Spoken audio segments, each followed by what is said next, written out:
ଗୋଟିଏ କଥା ବୁଝିନିଅ, ଯଦି ତୁମର ଏହି ଦିନ ଏବେ ଖରାପ ଚାଲୁଛି,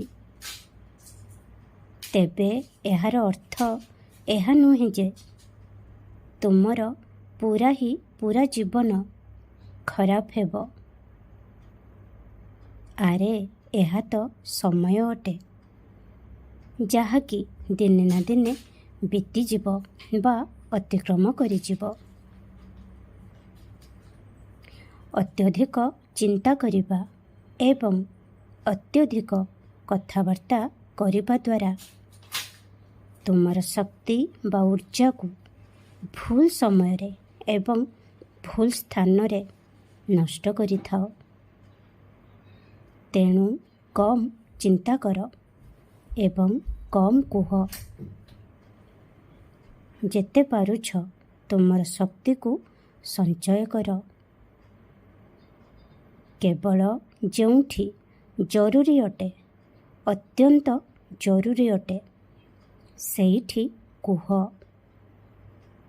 ଏବଂ ନିଜର ଏହି ଅତ୍ୟଧିକ ଚିନ୍ତାଧାରାକୁ ଏଡ଼ାଇବା ପାଇଁ ତୁମର ମନକୁ ନାମଜପ କରିବାରେ ଲଗାଅ।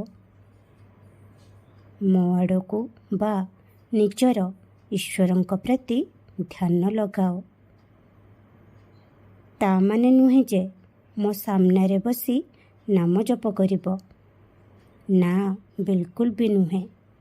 ମୋ ସାମ୍ନାରେ ବସି ନାମ ଜପ କରିବାର କୌଣସି ଆବଶ୍ୟକତା ନାହିଁ।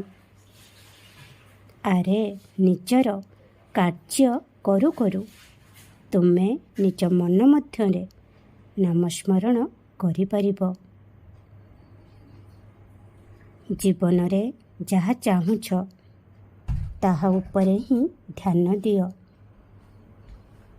ଅନ୍ୟ କୌଣସି ନକାରାତ୍ମକ ବିଚାର ଭାବ ନାହିଁ,